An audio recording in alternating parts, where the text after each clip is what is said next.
কোনোবা BPF দলে বনোৱা নহয়, এই সমস্যাটো কোনোবা UPPL দলে বনোৱা নহয়, এই সমস্যাটো কোনোবা BJP কংগ্ৰেছ দলে বনোৱা নহয়। কোনো ব্যক্তিয়ে সেই ট্ৰাইবেল দিয়া নিদিয়াৰ সমস্যাটো বনোৱা নাই। হাগ্ৰামা মহলীয়াৰীয়ে বনোৱা নাই, প্ৰমোদ বড়োৱে বনোৱা নাই, কোনোবা বিশ্বজিৎ দৈমাৰীয়ে বনোৱা নাই, কোনোবা ডক্টৰ হেমন্ত মানে বিশ্ব ডাঙৰীয়া সেইটো বনোৱা নাই যে এই BTC ছেক্ৰেটেৰিয়েট বা এছেম্বলি এনে মাটিৰ ভিতৰৰ পৰা উঠি অহা নাই, এইটো ক'ৰবাত এনেই উঠি অহা নাই, এইটো আন্দোলনৰ দ্বাৰা গঠিত, আন্দোলনৰ দ্বাৰা এই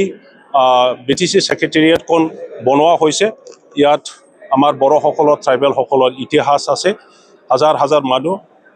more than 5,000 আমাৰ দেখা গাভৰু বড়ো মানুহসকলৰ জীৱন দান বা বলিদানৰ আধাৰৰ এই BTCখন গঠিত হৈছে। গতিকে এই BTCৰ কোনো পধ্যেই আমি অন্যায় হোৱা বা নষ্ট হোৱাটো আমি নিবিচাৰোঁ। আমাৰ ট্ৰাইবেল দাদা ভাইসকলৰ ভয় সেইটোৱেই, যেতিয়া সেইটো হৈ যায় তেতিয়াহ'লে যিটো সাংবিধানিকভাৱে পলিটিকেল, ইকনমিক, ছ'চিয়েল আৰু এডুকেশ্যন, চাকৰি বাকৰিৰ ক্ষেত্ৰত ট্ৰাইবেলসকলৰ কাৰণে যি ৰিজাৰ্ভেশ্যন কৰি দিয়া হৈছে, সেই ৰিজাৰ্ভেশ্যনবোৰত, এই ফেচিলিটিবোৰত ক'ৰবাত নহয় ক'ৰবাত বহুত আঘাত আহিব। অসমত 6 জনগোষ্ঠীক ST দিয়াৰ কথাটো লৈ পেলাই আজি ট্ৰাইবেল সম্প্ৰদায়ৰ মানুহসকলে বিদ্ৰোহ কৰিছে আৰু সেই বিদ্ৰোহ, সেই আন্দোলন আমাৰ BTCত তীব্ৰ গতিত চলি আছে। আৰু ইয়াৰ সম্পৰ্কে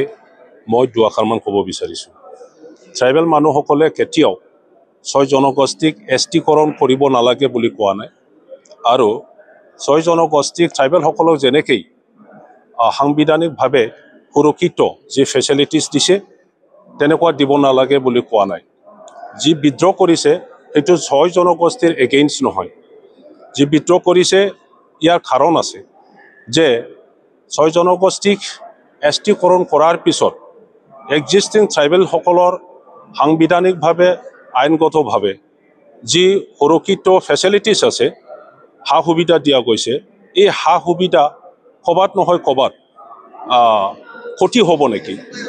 ইয়াত এপ্ৰিহেনশ্যন আমাৰ ট্ৰাইবেল মানুহসকলৰ মনত আহিছে আৰু সেইটোকে আন্দোলনৰ দ্বাৰা ব্যৰ্থ কৰিব চেষ্টা চলাইছে। আনফৰ্চুনেটলি আমাৰ কোকৰাঝাৰত ছাত্ৰ ছাত্ৰীসকলে, ডেকা গাভৰুসকলে সিদিনা BTC ছেক্ৰেটেৰিয়েট আৰু এছেম্বলিত আহি পেলাই যেনেকৈ এছেম্বলি বিল্ডিংখন লণ্ডভণ্ড কৰিলে, মই ইয়াৰ এগেইনষ্টত ধিক্কাৰ দিছোঁ। সেইটো কণ্ডেমনেবল, আমি কণ্ডেম কৰিছোঁ যে এই BTC ছেক্ৰেটেৰিয়েট বা এছেম্বলি এনে মাটিৰ ভিতৰৰ পৰা উঠি অহা নাই, এইটো ক'ৰবাত এনেই উঠি অহা নাই, এইটো আন্দোলনৰ দ্বাৰা গঠিত, আন্দোলনৰ দ্বাৰা এই BTC ছেক্ৰেটেৰিয়েটখন বনোৱা হৈছে। ইয়াত আমাৰ বড়োসকলৰ, ট্ৰাইবেলসকলৰ ইতিহাস আছে, হাজাৰ হাজাৰ মানুহ, more than 5,000 আমাৰ দেখা গাভৰু বড়ো মানুহসকলৰ জীৱন দান বা বলিদানৰ আধাৰৰ এই BTCখন গঠিত হৈছে। গতিকে এই BTCৰ কোনো পধ্যেই আমি অন্যায় হোৱা বা নষ্ট হোৱাটো আমি নিবিচাৰোঁ। গতিকে আহিব লগা দিনত কোনো আন্দোলনকাৰীয়ে তেনেকুৱা যেন কাম নকৰে, সেইটো মই আহ্বান জনাইছোঁ। আনফালে আমাৰ ট্ৰাইবেলসকলৰ যিটো এপ্ৰিহেনশ্যন, ইয়াত যুক্তি আছে, বিনা যুক্তি ট্ৰাইবেলসকলে আজি আন্দোলন কৰা নাই। যিটো গ্ৰুপ অফ মিনিষ্টাৰৰ যিটো ৰিকমেণ্ডেশ্যন, সেই ৰিকমেণ্ডেশ্যনটো আমি দেখিবলৈ পাইছোঁ যে এজন মহান ট্ৰাইবেল মানুহৰ হাতেদি এই ৰিকমেণ্ডেশ্যনটো এছেম্বলিত দাখিল কৰা হৈছে আৰু এজন মহান ট্ৰাইবেল নেতা আমাৰ স্পীকাৰ ডাঙৰীয়াৰ দ্বাৰা সেইটো গ্ৰহণ কৰিছে আৰু ভাৰত চৰকাৰলৈ এইখন ৰিকমেণ্ডেশ্যনৰ ওপৰতে প্ৰেৰণ কৰা হৈছে। এতিয়া ট্ৰাইবেলসকলে আনফালে ভয় খাইছে যে নিজৰ যিটো সুৰক্ষিত সাংবিধানিক আৰু আইনগতভাৱে যিটো ফেচিলিটিছ দিয়া গৈছে সেইটো হেৰুৱাৰ এটা ভয়। আনফালে 6 জনগোষ্ঠীৰ তেখেতসকলৰ জাতি হিচাপে যাই টকাৰ যিটো আশা আকাংক্ষা সেইটো পূৰণ কৰাৰ এটা দায়িত্ব গতিকে মাজত আমি ট্ৰাইবেলসকলে থিয় দিব লগা হৈছে এতিয়া কথাটো হৈছে ৰেকমেণ্ডেশ্যনত যি ভাগ ভাগ কেটাগৰাইজ কৰি পেলাই যিমানেই ট্ৰাইবেল বনোৱাৰ চেষ্টা নকৰক পাৰ্লিয়ামেণ্টত যেতিয়া যাব আৰু পাৰ্লিয়ামেণ্টৰ আইন হিচাপে বিল হিচাপে যেতিয়া সেইটো উত্থাপন কৰিব এই বিলটো সংবিধানত যিটো প্ৰভিজন আছে এই প্ৰভিজন মতেহে বনোৱা হ'ব গতিকে অল ইণ্ডিয়া ইয়াত এ কেটাগৰীৰ ট্ৰাইবেল বি কেটাগৰীৰ ট্ৰাইবেল নাথাকে অল ইণ্ডিয়া ট্ৰাইবেল কেটাগৰী এটাই এইটো ট্ৰাইবেল হিচাপে জানিব এছ টিটো এছ টি হিচাপে কৰিব এছ চিটো এছ চি হিচাপে কৰিব গতিকে ইয়াত tribal hills tribal plains tribal valley বুলি নাথাকিব মই কেটাগৰিকলি মই আকৌ ৰিপিট কৰিম আমাৰ ট্ৰাইবেল জনগণৰ মানে নলেজৰ কাৰণে যে যিমানে আসাম চৰকাৰে বা গ্ৰুপ অফ মিনিষ্টাৰৰ যিটো ৰিকমেণ্ডেশ্যন সেই ৰিকমেণ্ডেশ্যনটো লৈ পেলাই যিমানে চেষ্টা নকৰক পাৰ্লিয়ামেণ্টত যেতিয়া বিল আনিব তাতে ট্ৰাইবেল দিয়া নিদিয়াৰ কথাটো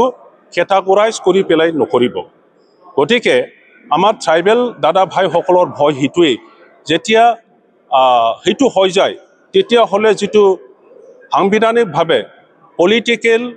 ইকনমিক ছ'চিয়েল আৰু এডুকেশ্যন চাকৰি বাকৰিৰ ক্ষেত্ৰত ট্ৰাইবেলসকলৰ কাৰণে যি ৰিজাৰ্ভেশ্যন কৰি দিয়া হৈছে